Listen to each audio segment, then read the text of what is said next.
Boa noite, meus amigos, minhas amigas, irmãos queridos. Que a graça e a paz do Senhor esteja com você nessa noite.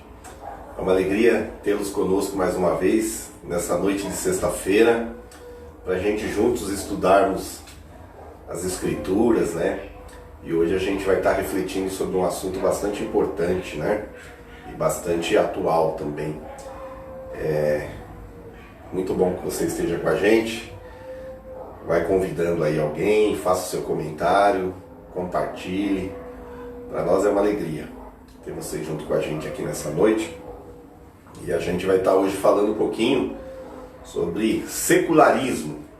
Talvez esse nome para você não seja tão familiar, mas ele envolve toda a nossa vida, toda a nossa existência.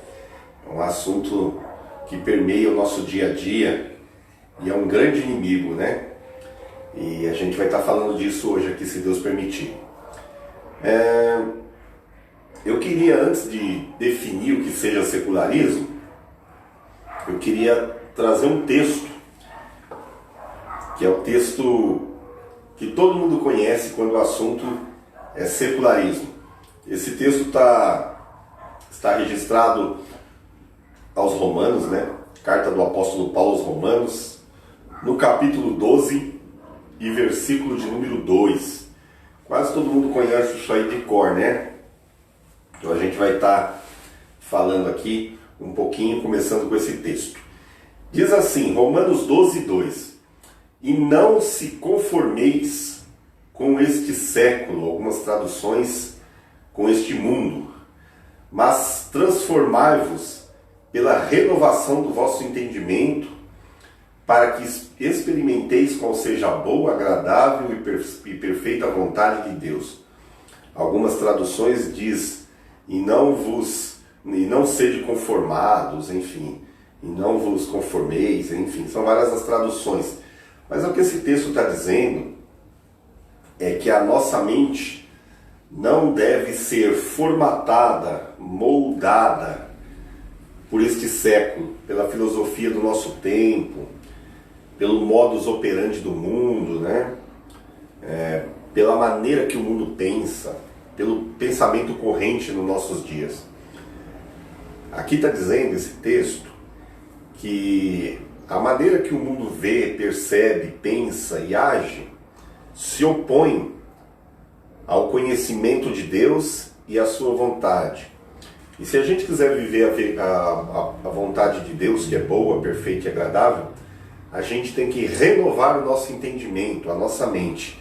E aqui está subentendido nesse texto que renovar o nosso entendimento é ir na contramão do que o mundo pensa, do que o mundo age, né?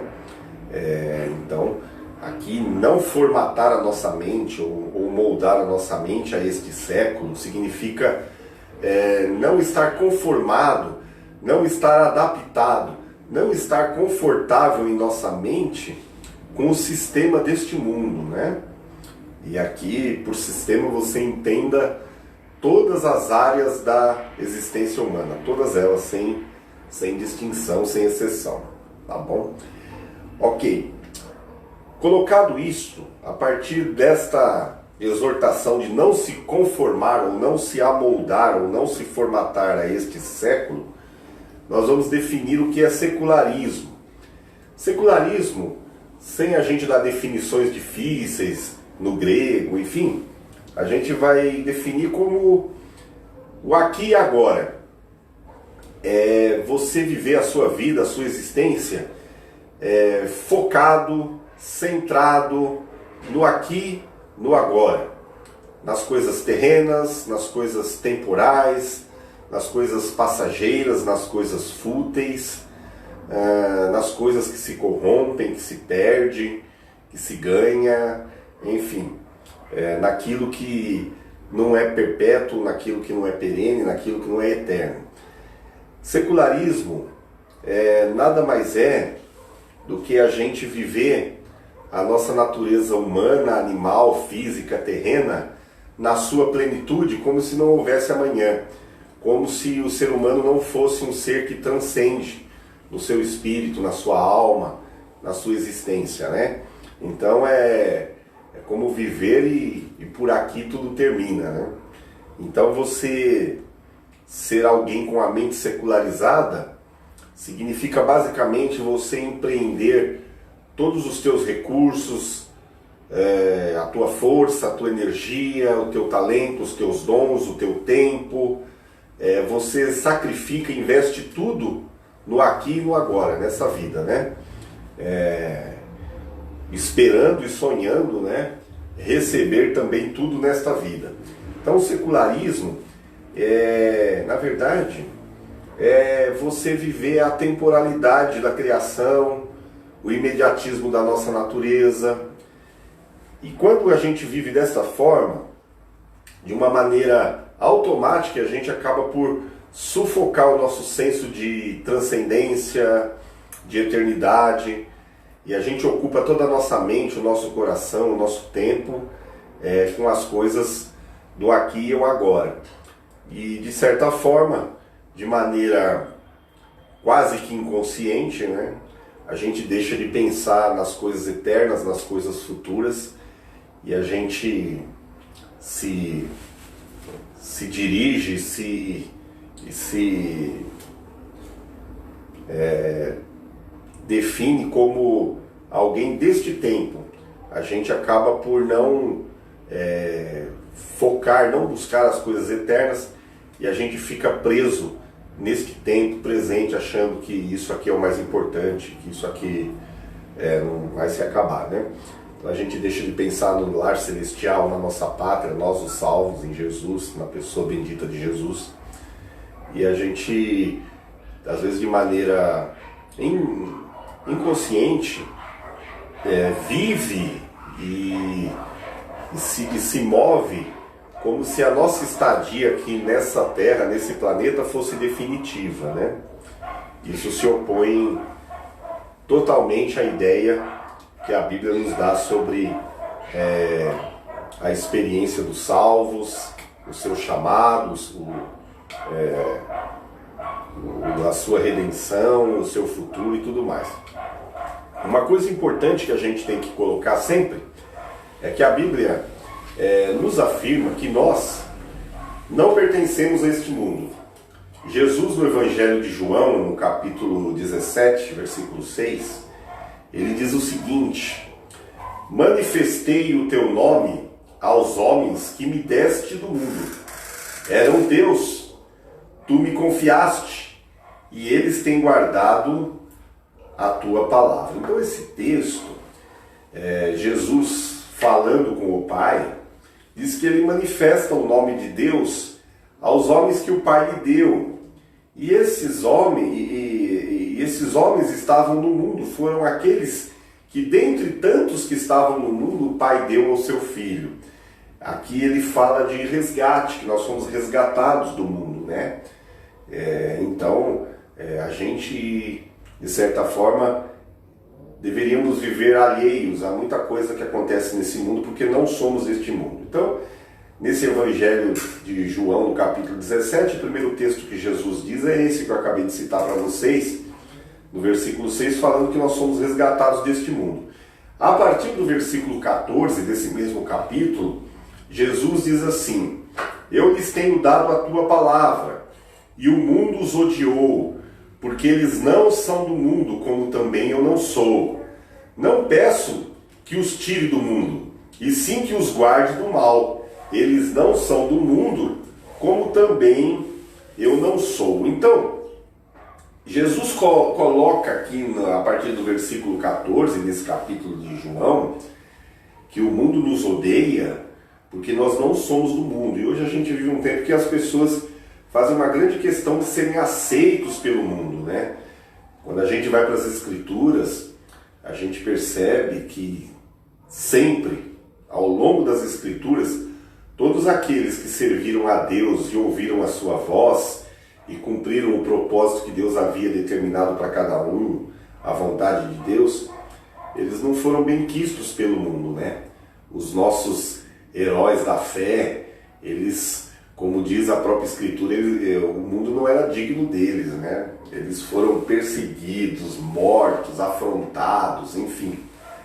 Então o mundo odeia, porque quem é do Pai não é do mundo, né? E aí Jesus fala assim, ó, eu não peço que que os tire desse mundo, mas os guarde, né? Então, por enquanto, a gente está aqui como forasteiros, como estrangeiros, né? Cumprindo nosso chamado, a nossa missão. E a oração de Jesus era que nós fôssemos guardados, não tirados deste mundo, né? E Ele nos deixou uma promessa que estaria conosco todos os dias até a consumação dos séculos. Isso é um estímulo, é um vigor, é força para a nossa fé, para a nossa alma, nos dias mais difíceis, né? E então, no versículo número 16, ele diz assim, eles não são do mundo como também eu não sou. Aqui existe uma afirmação categórica que nós pertencemos não a este mundo mais, não mais a esse sistema, a esse modo de pensar, de agir, né? A gente é estrangeiro, a gente tem outra pátria, né? Então nós não pertencemos, não somos desse mundo, assim como Jesus diz, assim como também eu não sou. Então, a secularização da mente, ela se opõe à obra de Deus através do Espírito Santo na mente dos salvos, né? E esse é um grande desafio para a igreja nos nossos dias. Nós somos bombardeados diuturnamente, né, com o sistema do mundo, com o modo de pensar no mundo, quer seja no trabalho, na TV, na internet, no nosso dia a dia, nas amizades, nas conversas, nos relacionamentos, enfim. Na verdade, a gente fica quase como um peixe fora d'água, né? É isso que acontece. O secularismo, além de ser um sistema que se opõe à vontade de Deus de maneira notória, de maneira gritante, ele é uma forma velada de ateísmo, né? É um ateísmo sutil, não é um ateísmo aberto que você nega que Deus exista. Mas o secularismo é quando você reconhece o mundo material como o único mundo existente. O prazer material é maior, a tua busca é só pelo aqui e pelo agora. Então você vive de maneira como se Deus não existisse. Então você vive alheio a Deus e à vontade dele. Então não é um ateísmo aberto, mas é um ateísmo velado, sutil, mas é uma forma de ateísmo, não deixa de ser, né? Algumas características do secularismo, e eu queria que você, a partir de agora, prestasse bastante atenção. Eu vou começar a passar aqui algumas características do que é ter a mente secularizada. E a partir daí a gente vai poder identificar a que ponto a nossa mente tem sido contaminada, né? Atingida por esses dardos inflamados do maligno, ok? Então eu vou começar aqui. Me desculpe. Eu vou começar aqui falando de algumas características do secularismo. A primeira delas é a gratificação, é uma paixão pela gratificação instantânea. A mente secularizada busca sempre satisfação imediata, é o imediatismo. Então é assim, eu não posso esperar por uma boa refeição que demore para ser cozida, assada. Então eu recorro sempre aos fast foods, não que seja pecado ou tenha um problema nisso, mas isso é só um sinal, um indício de que hoje tudo a gente tem pressa, a gente não consegue exercer paciência. E quando a gente perde essa capacidade, a gente perde a capacidade contemplativa da vida, de ver a coisa se formar, se fazer. A gente perde o prazer dessas coisas, né? Que é uma coisa, uma dádiva tão maravilhosa que Deus nos deu. Então, a gente torna tudo imediato, a gente tem pressa, né? Primeiro o correio ia a cavalo, né? Levava dias para ir, para voltar. Hoje, no WhatsApp, você fala e, enfim, telefone, então é tudo muito imediato.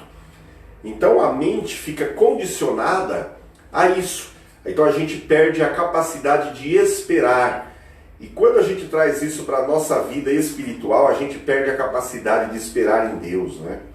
Então a gente toma as nossas próprias decisões baseadas, fiadas no nosso coração enganoso. Então, a gente tem o nosso jeito, né? A gente coloca Deus à parte, né? Então, o imediatismo é o primeiro sinal, é o primeiro indício de secularização. Então, a gente nunca espera, né? A gente não espera trabalhar para conseguir o dinheiro, a gente sempre tenta um meio de ganhar o dinheiro fácil, sem trabalhar, sem conquistar, sem ajuntar. A gente não espera subir, galgar degraus, posições numa empresa, a gente muda de emprego todo mês, então, porque a gente está sempre procurando o melhor salário, o melhor emprego, mas a gente não faz uma carreira, porque a gente tem uma mente imediatista, né? Isso é muito ruim, né? A gente vê isso na igreja também, aquela pressa, aquele desespero em separar obreiros ainda nécios, leigos, não preparados na palavra, né? Então, essa coisa da busca pelo resultado, pela pressa, pela eficiência, isso aí nos rouba, né? Isso é uma característica do secularismo, né? A gente, quando está com os nossos filhos, a gente se preocupa, na verdade, com que notas eles estão, se tiraram boas notas na escola, e quase nunca a gente está preocupado se eles estão aprendendo alguma coisa, se adquiriram conhecimento ou não. O importa é ter o diploma, né? Então, o imediatismo, esse secularismo manifesto no imediatismo, ensina que os fins justificam os meios, e não pode ser assim, né? Então a gente também tem uma preocupação excessiva de mostrar resultado, de mostrar competência, de mostrar sucesso, e por causa disso a gente faz dívidas, empréstimos, trabalha em 2 empregos, se cansa. A gente investe toda a nossa energia, todo o nosso tempo, os nossos recursos, tudo naquilo que perece, naquilo que o vento leva, né? Que de um dia para o outro pode desaparecer. Essa característica do imediatismo é aquela pergunta assim: funciona? Se funciona, está correto. Não importa os princípios, os valores, vai me fazer feliz? Então, tô dentro. Então, o imediatismo trabalha dessa forma. O imediatismo, ele puxa um outro abismo, né, que é o pragmatismo, que é a busca por resultado. O que é o pragmatismo? Eu faço aquilo que dá certo, independente dos valores, independente dos princípios, né? Infelizmente, o pragmatismo não é uma coisa nova, né? O pragmatismo começa no Éden, né? Quando Eva viu uma chance de adquirir, descobrir conhecimento, de acordo com uma serpente a seduziu. Olha, você vai ficar mais esperta, vai ter sabedoria, conhecimento, né? Então ela tomou do fruto e comeu, né? Uma forma prática, rápida e fácil de ter conhecimento, né? Infelizmente, essa secularização da mente, ela invadiu as igrejas, né? Então existe uma necessidade de mostrar sucesso e crescimento em cada rebanho, em pequenos grupos, em pequenas comunidades, que se parte para a estratégia do pragmatismo. Então, o importante é crescer de qualquer forma, usar qualquer tipo de estratégia humana, de marketing. A palavra é relegada, os valores, os princípios são relegados ao segundo, ao terceiro plano, né? Num primeiro momento, a ideia é encher a igreja, né? Isso não é saúde, isso é inchaço, né? Na verdade, você percebe que são muitas adesões e poucas conversões, né?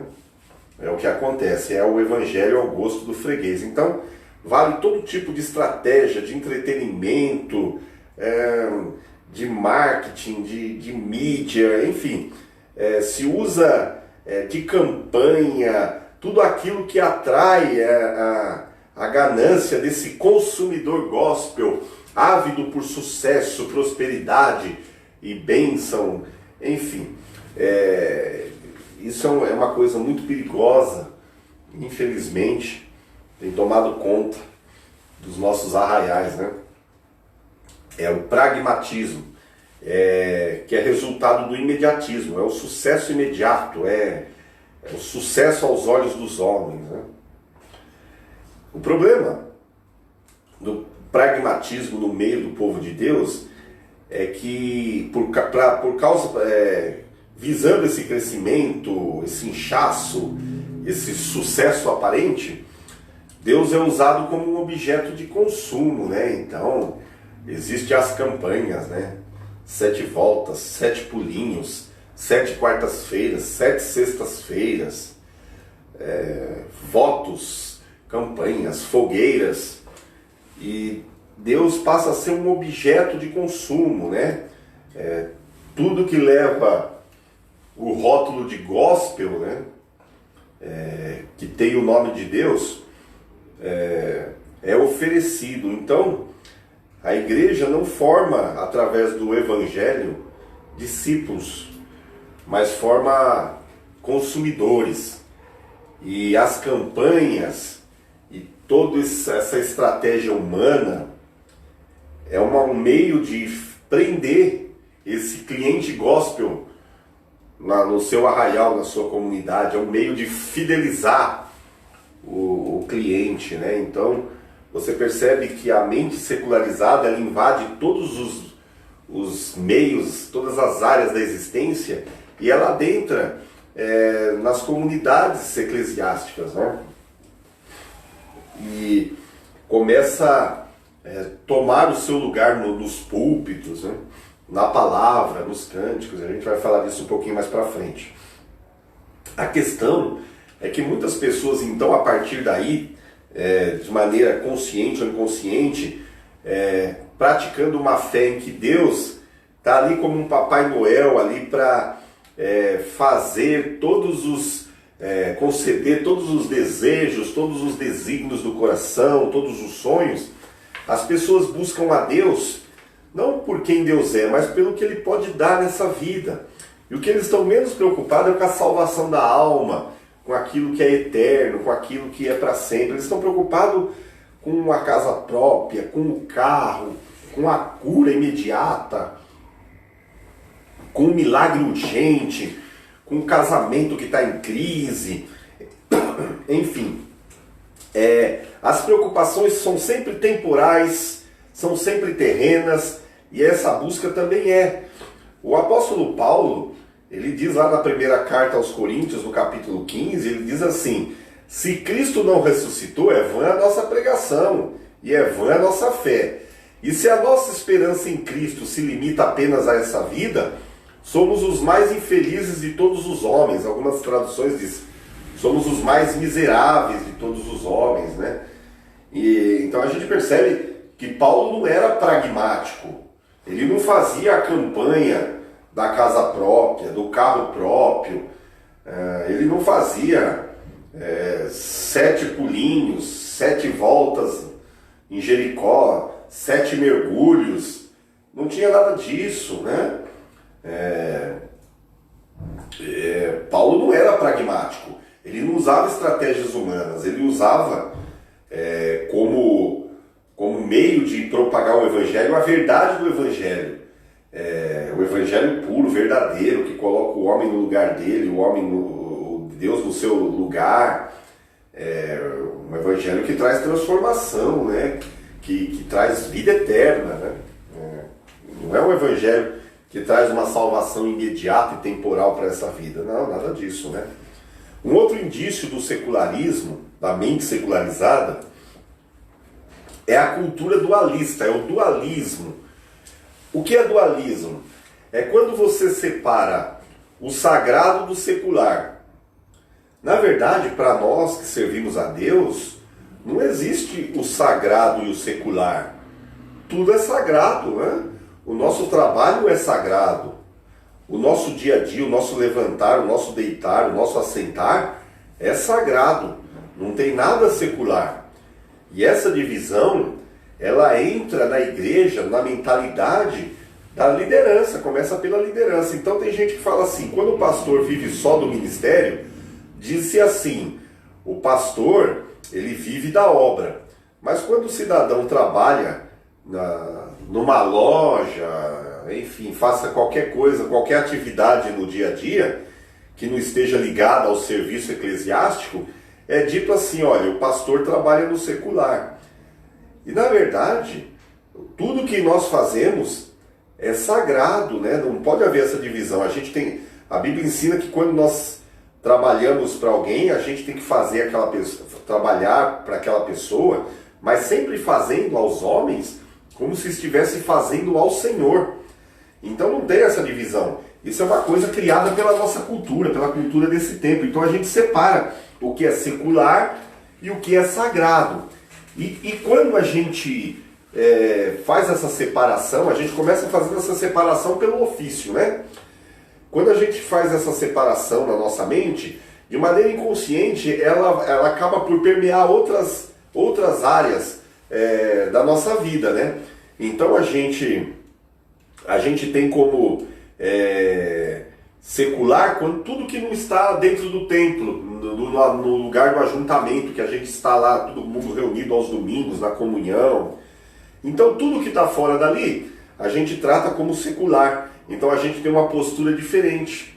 A gente tem uma postura hipócrita, porque a gente age de uma forma e pensa de uma forma fora das quatro paredes. E no domingo, a gente então volta a nossa mente, a nossa vida, a nossa existência para Deus, né? Sabe? Então a gente tem o dinheiro que é de Deus, o dinheiro que é nosso, o tempo que é de Deus, o tempo que é nosso. A gente faz uma separação entre natural e sobrenatural. Então a gente acha natural todo dia levantar, respirar, ver o sol, falar, ouvir. E na verdade tudo é sobrenatural, nada é natural. Então a gente também faz separação disso, do que é imediato, do que é eterno. E na verdade, tudo é eterno.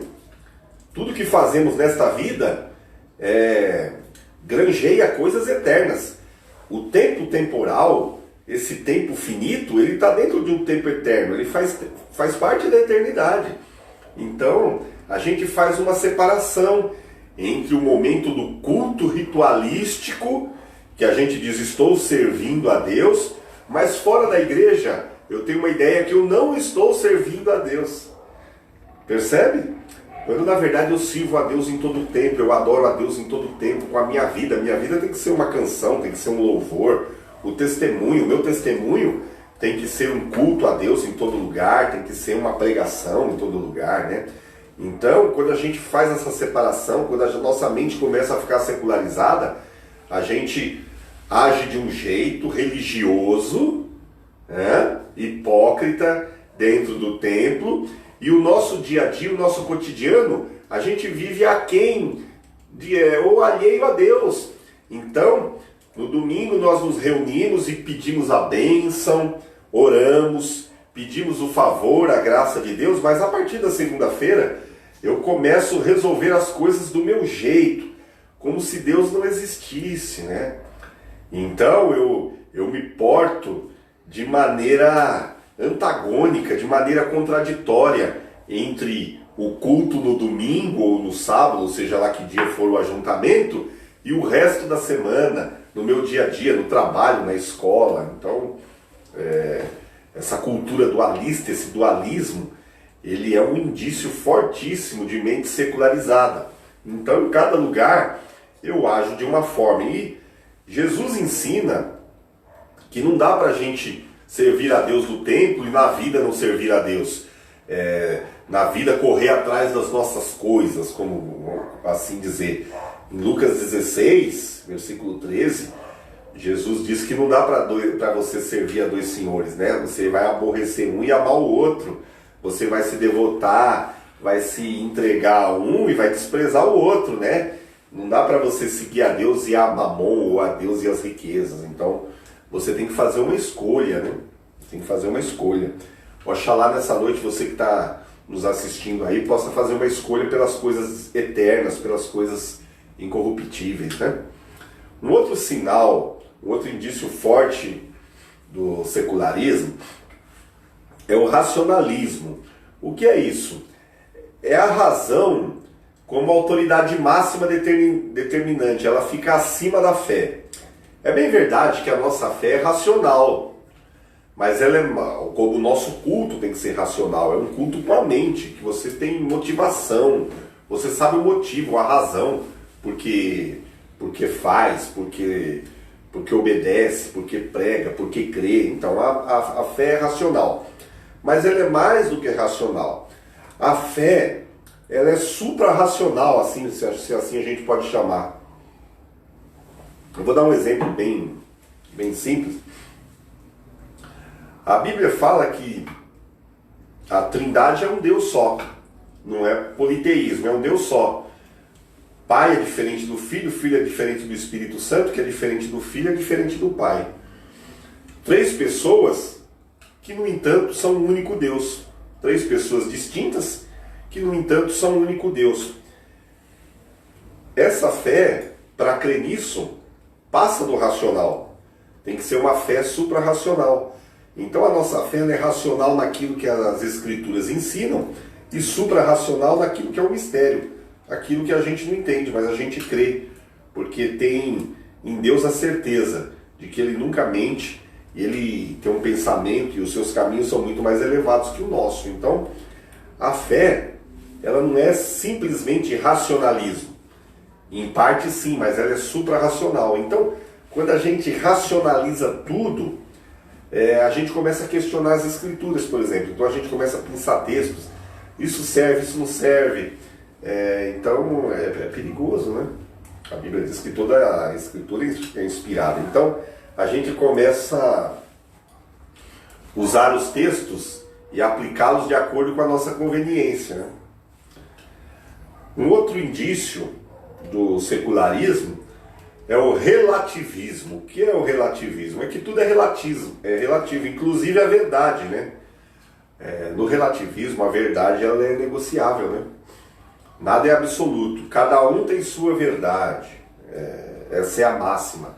Cada um tem sua verdade. O Evangelho não ensina isso. Com base nesse relativismo, a gente cai naquela tolerância mundana. Não é a tolerância bíblica, né? Não é o suportar em amor, mas é a tolerância. Você já viu essa coisa que está bem em voga agora? Não julgueis, né? A Bíblia ensina a não julgar. A gente tem que ler os textos em cada contexto, mas de certa forma, em suma, o que a Bíblia ensina é que a gente deve julgar segundo a reta justiça, segundo a palavra. Nós somos seres com arbítrio para fazer julgamento das coisas, né? Com consciência para isso, com racionalidade para isso. Então a gente julga segundo a reta justiça. Isso é diferente da gente apontar o dedo, recriminar, enfim, colocar uma sentença sobre a pessoa. Mas eu vejo na Bíblia, você sabe por que João Batista foi degolado? Porque ele julgou segundo a reta justiça.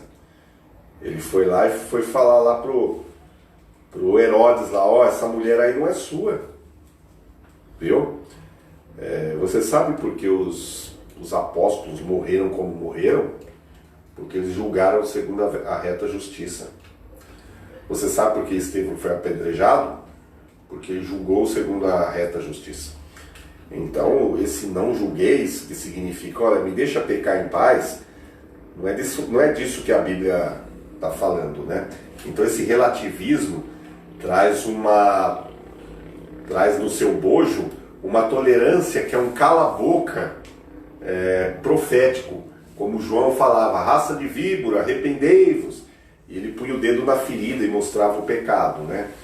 Então o secularismo traz essa coisa, né? Não pode falar, ok? Um outro indício, na verdade o relativismo ele silencia a verdade, né? Um outro indício é o narcisismo, que é cultivar um amor excessivo a si mesmo, né? Paulo diz que nos últimos dias os homens seriam amantes de si mesmos, eles seriam narcisistas. Esse termo vem de Narciso, né, que é aquele jovem da lenda grega, né, que costumava admirar o seu próprio reflexo no espelho das águas, né? Quase espelho, espelho meu, há alguém mais lindo, mais maravilhoso, mais precioso do que eu. Então o narcisismo, ele trabalha assim na mente do homem, né? E a gente vive numa cultura narcisista, que as pessoas se preocupam mais em esculpir o corpo do que esculpir a alma, a inteligência.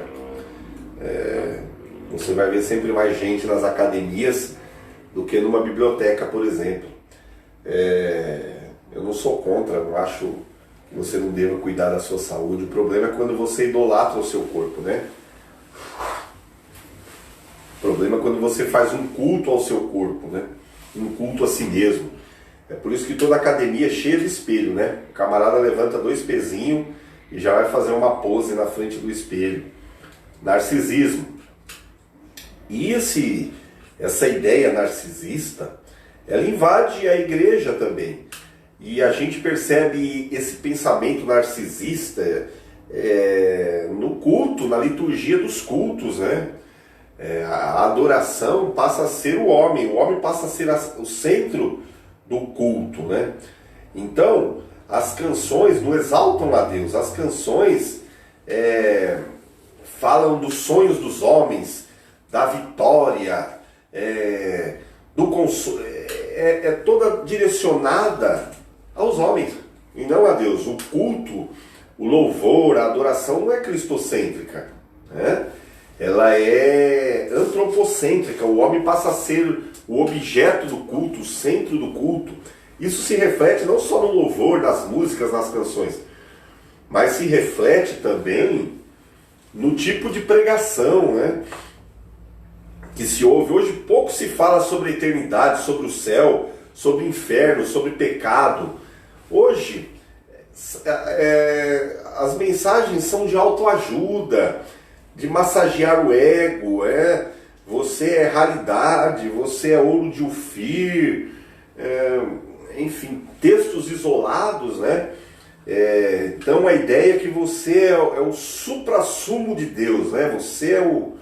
Você tem uma estrela na testa, brilhante, e Deus vai se submeter a todos os seus caprichos, aos seus desejos.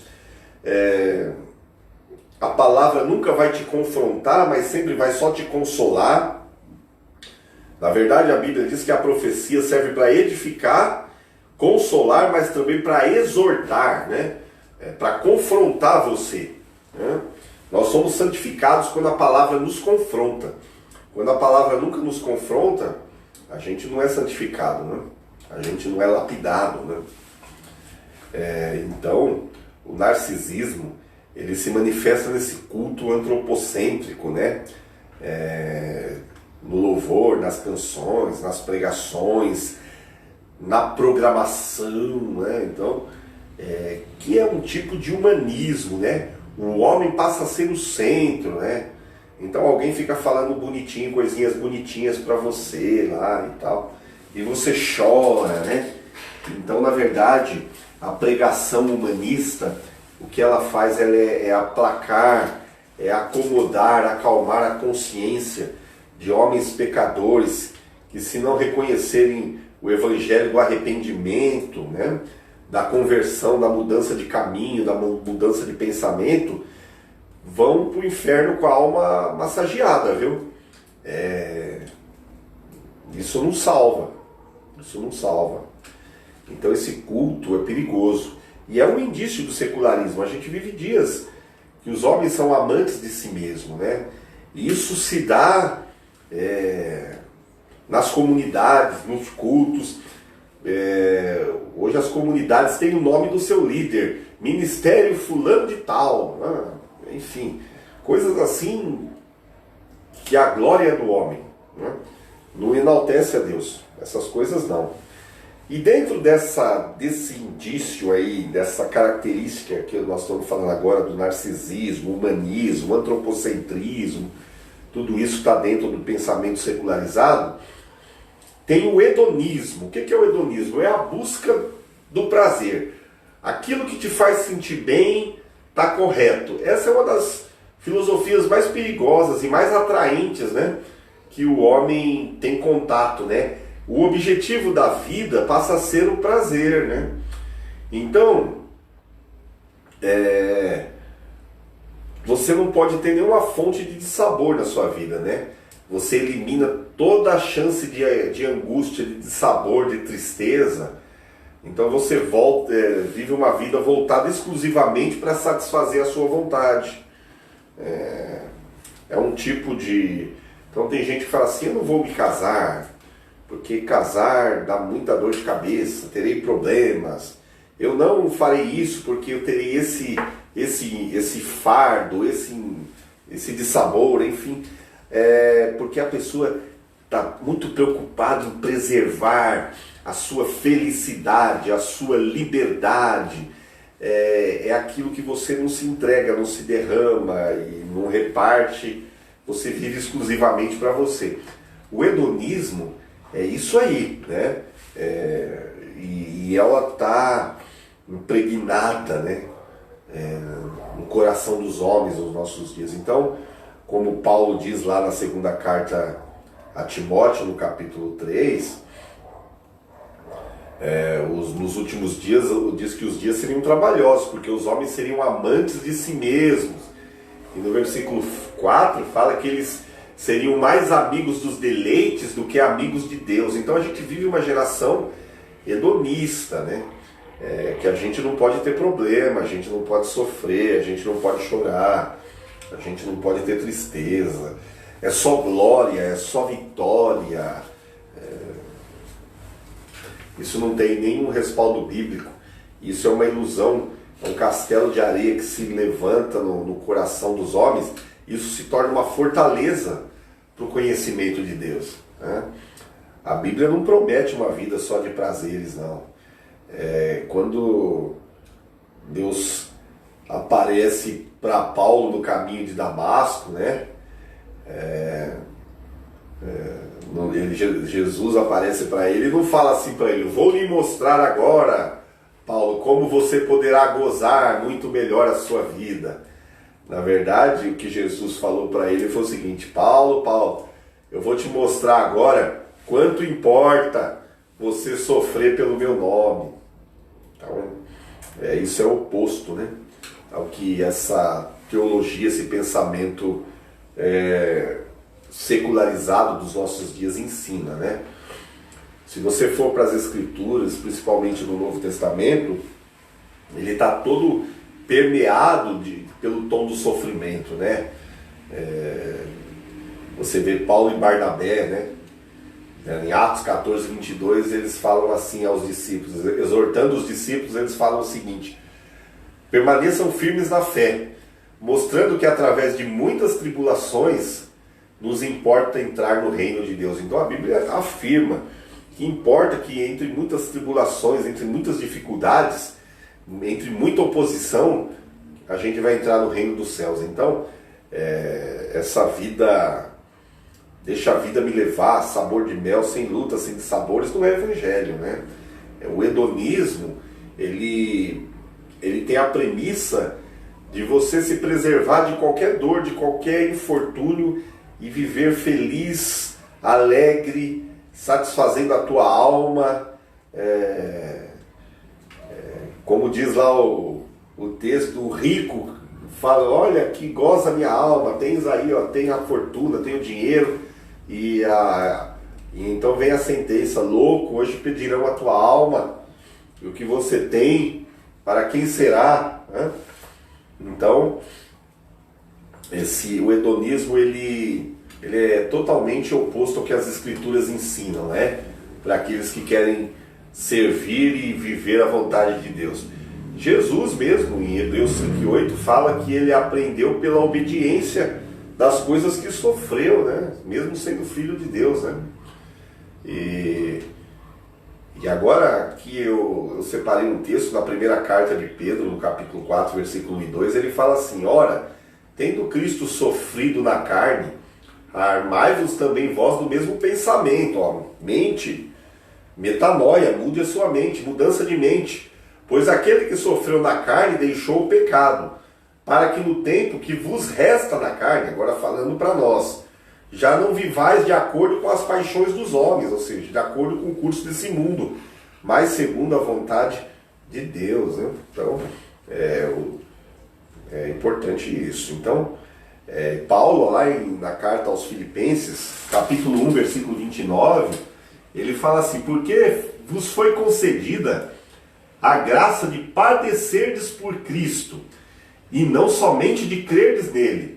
Então o Evangelho não é só crer em Jesus. Aqui diz que nos foi concedida a graça de crer, mas também de padecer por Cristo. Então o hedonismo, ele se contrapõe a uma doutrina bíblica, a doutrina da graça. Então ensina uma graça café com leite, né? Tem gente que pensa que graça é só favor, é só alegria. Não, graça é um pacote.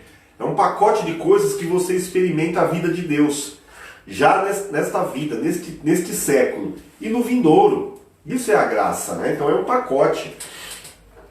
O outro indício do secularismo é o materialismo. Tudo está voltado para as coisas materiais, para as coisas terrenas, né? As pessoas são amantes do dinheiro, amantes dos bens materiais, né? E então, trazendo para o nosso meio, foi criado então o Evangelho da Prosperidade, a teologia da prosperidade, que é nada mais, nada menos do que engano satânico para cativar almas e mentes de homens gananciosos, né? De homens avarentos, de homens hedonistas, narcisistas, gente que pensa em si, gente avarento, como diz as Escrituras. Então, esse evangelho é o evangelho das campanhas. Se a gente não busca a Deus só pelas coisas dessa vida, se a nossa vida, o nosso viver, a nossa existência fosse focada nas coisas eternas, haveriam campanhas? 7 isso, 7 aquilo? Não. Elas existem para atender uma demanda de homens e mulheres, desculpa a palavra, não nascidos de novo, que não experimentaram a água viva, a água que salta para a vida eterna. São homens e mulheres guiados por cegos, cegos sendo guiados por cegos, que vão buscar alguma coisa que Deus possa dar, e não buscar propriamente a Deus, né? Vão buscar um alívio imediato para um problema, um milagre urgente, esse tipo de coisa. Deus cura, Ele intervém de maneira extraordinária, Ele é poderoso para fazer isso e Ele faz. Mas isso não é um fim em si mesmo. Isso não é um fim em si mesmo. Então, o materialismo, que é um indício de secularismo, de mente secularizada, busca Deus pelas coisas desta vida e não pelo porvir. Então depende que Deus responda. Se Deus não responder, Deus não é Deus. Eu não sirvo a Deus mais com a mesma alegria, né? Eu assemelho o meu culto a Deus aos cultos pagãos, em que uma divindade exige coisas em troca de favorecer o devoto. O Evangelho não tem nada a ver com isso. E nós fazemos do nosso culto um culto pagão, por causa da mente secularizada. A mente secularizada faz troca com Deus. Então a gente usa esse materialismo nosso e iguala Deus a nós. Então a gente dá coisas para receber coisas, como se Deus precisasse de coisas. Então eu dou dinheiro, eu dou oferta, eu voto, dízimo, faço 1001 coisas, não porque o meu coração é voluntário, é uma paga para Deus reagir a isso e me abençoar. Olha que loucura! Essas pessoas nunca leram Romanos 11, em que há uma pergunta que não tem resposta para essa gente. Quem deu primeiro a Deus para ser recompensado? Quem? Tudo que você tem veio dele, né? Então, Deus não é homem, Deus não precisa, né? Deus não precisa da sua oferta para te abençoar. Você deve abençoar, mas isso é o fruto daquilo que foi gerado dentro de você. Você oferta, você reparte, você abençoa, mas não com interesse. O culto interesseiro é o culto do aqui e agora, é o culto secularizado, né? Nós temos que fugir disso. A gente tem que fazer sem esperar nesta vida retorno disso. A gente tem que, como diz as Escrituras, granjear tesouro no céu. A gente faz visando além, visando a eternidade, para que quando Jesus nos chamar, ele separar os bodes das ovelhas, do lado direito ele coloca: vinde benditos do meu Pai, possuir por herança o reino que vos está preparado desde a fundação do mundo. E ele vai falar: porque tive fome e me deste de comer, tive sede e me deste de beber, estive nu e me vestisse. E nós perguntaremos: quando foi que isso aconteceu?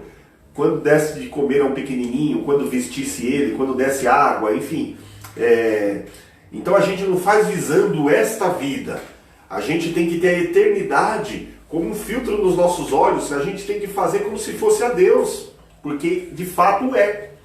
Jesus está dizendo: quando você faz para alguém, quando você reparte o seu dom, o seu recurso, o seu tempo, a sua oração, é a Deus que você faz, não aos homens. Então logo, quando nós fazemos visando ou fazendo para Deus de todo o coração, sem troca, sem barganha, nós só esperamos de Deus em outra vida, no além, na eternidade, e não dos homens. Então a gente nunca se frustra, né? Uma outra característica do secularismo, da mente secularizada, da mente mundana, formatada com o mundo, é o individualismo, né? E não é individualidade. Nós temos individualidade. Deus nos chamou e nos fez indivíduos com personalidade própria, distinta um dos outros, enfim. Mas é o individualismo, que é uma doença. O individualismo é quando eu vivo como se só eu existisse, né? Então eu sou dono do meu nariz. O meu eu, o meu ego é o centro da minha vida, né?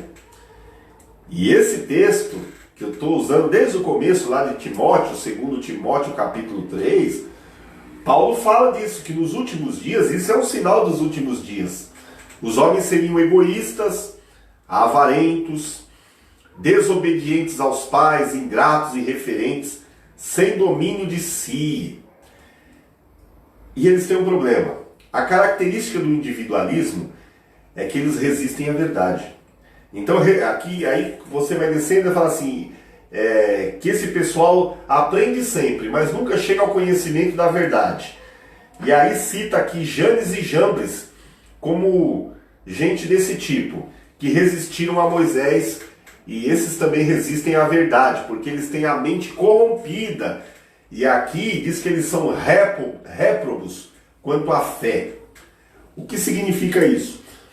O individualismo me impede de viver em comunhão, de suportar o meu irmão, de abençoar o meu irmão, de comungar com ele, de cultuar com ele. Então, o templo sou eu, o culto sou eu, as minhas necessidades. Então eu crio a minha doutrina, eu crio o meu culto, então eu sou o centro, então eu resisto à verdade bíblica. Isso é um indício. Eu sou rebelde, reverente, do jeitinho que Paulo diz aqui. Gente que está sempre aprendendo, mas nunca chega ao conhecimento da verdade, né? Uma outra consequência do secularismo, que significa viver sem a necessidade de Deus, é que o secularismo, ele se coloca acima da fé.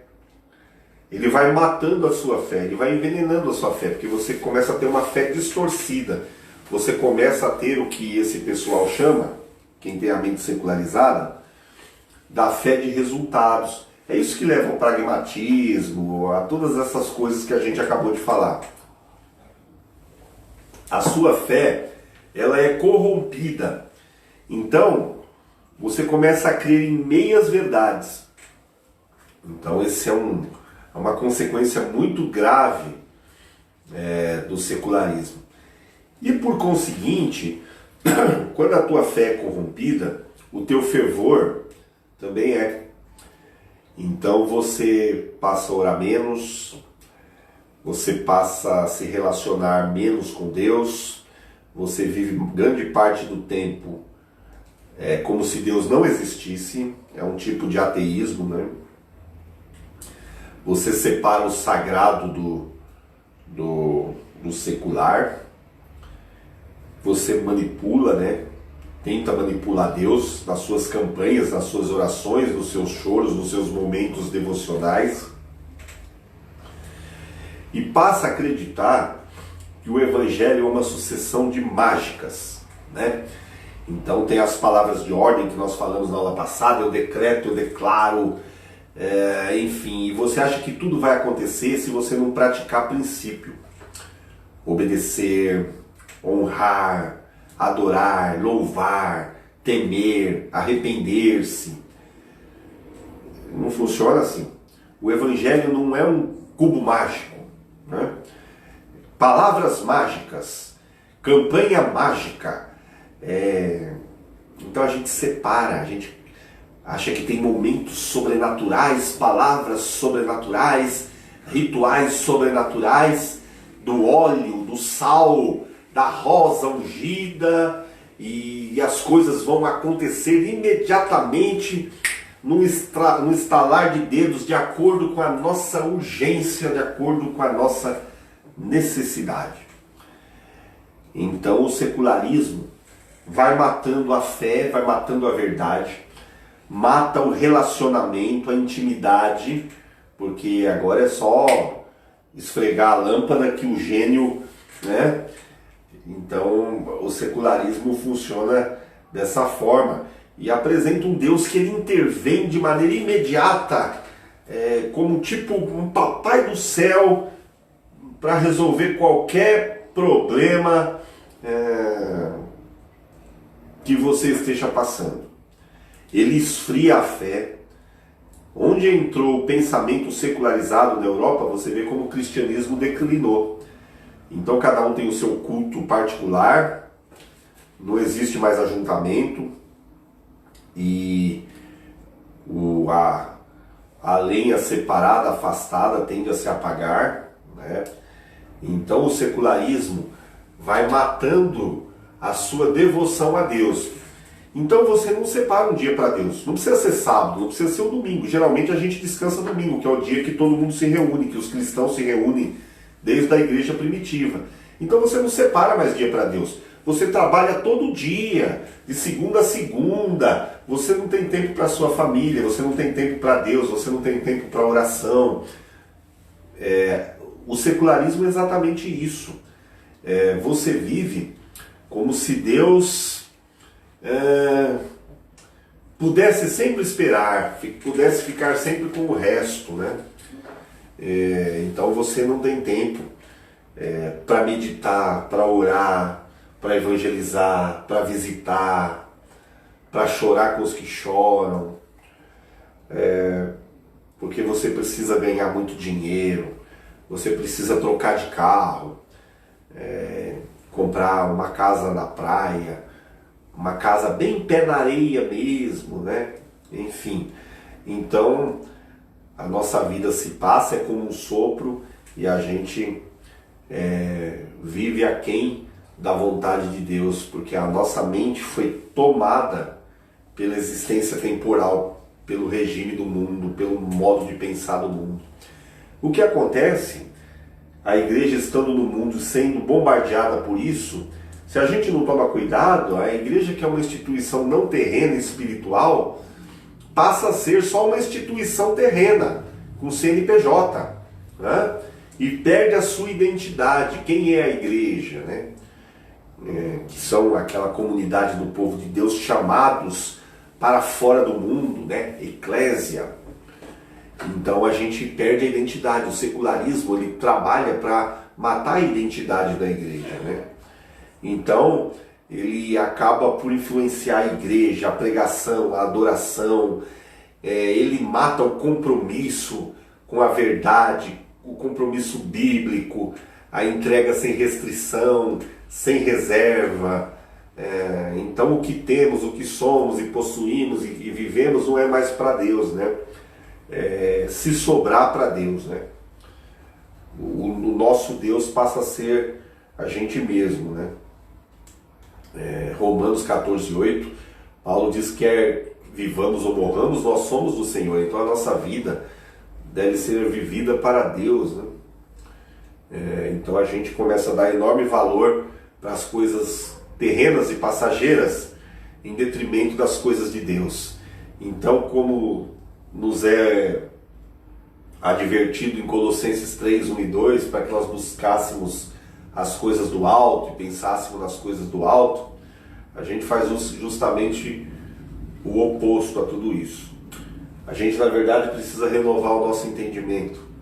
E como que a gente faz isso? Como que a gente combate o secularismo? Como a gente renova a nossa mente? Salmo 119, eu vou deixar algumas pistas aqui para a gente terminar a nossa aula hoje. A primeira delas, Salmo 119:11, diz que a gente deve guardar no coração as palavras do Senhor. Guardo no coração as tuas palavras para não pecar contra ti. Guardar no coração é o primeiro passo. O segundo é colocar em prática isso aí. Mateus 7:24 diz assim: todo aquele, pois, que ouve estas minhas palavras e as pratica, será comparado a um homem prudente que edificou a sua casa sobre a rocha. Que nós possamos estar firmados na rocha, que é Jesus. E aqui eu queria deixar alguns textos para a gente terminar e que você possa refletir neles. Em Efésios, no capítulo 4, versículos 22 e 23, o apóstolo Paulo diz o seguinte aos Éfesos, ao pessoal de Éfeso, aos Efésios: quanto ao trato passado, vos despojeis do velho homem, que se corrompe pelas concupiscências do engano. Ou seja, quanto ao passado, quando você ainda não tinha conhecido Jesus, você deve se despojar desse homem velho, dessa criatura velha, que se corrompe pelas concupiscências do engano. O que é concupiscência? Desejo ardente, vontade da natureza humana. Você deve se despojar dessa vontade, dessas concupiscências humanas, porque elas são engano, é o que diz aqui. E no versículo 23 diz assim: e vos renoveis no espírito da vossa mente. Primeira carta do apóstolo João, capítulo 2, versículos 15 a 17, outro texto para você refletir. Isso para nós é importantíssimo. Diz assim: não ameis o mundo, o sistema do mundo, não é as pessoas, o mundo, a filosofia, o pensamento do mundo. Não ameis o mundo e nem o que no mundo há. Se alguém ama o mundo, o amor do Pai não está nele. Porque tudo que há no mundo, a concupiscência da carne, ou seja, o desejo da carne, o desejo dos olhos e a soberba da vida, não é do Pai, mas é do mundo. Nós já vimos que nós não somos do mundo, né? E o mundo passa, e os seus desejos, e a sua concupiscência, mas aquele que faz a vontade de Deus permanece para sempre. Amém?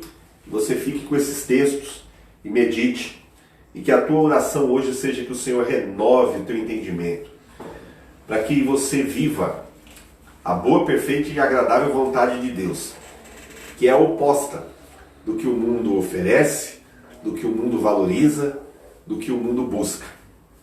Nós buscamos as coisas lá de cima. Que Deus te abençoe.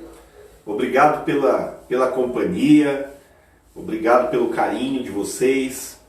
Que Deus te abençoe, que o seu fim de semana seja abençoadíssimo, debaixo de graça e favor do Senhor. Deixa aí o teu comentário, compartilhe, deixa aí a sua curtida. Para nós sempre é uma alegria muito grande ter vocês com a gente, viu? Que Deus te abençoe. Tenham todos uma ótima noite. Amém. Deus te abençoe.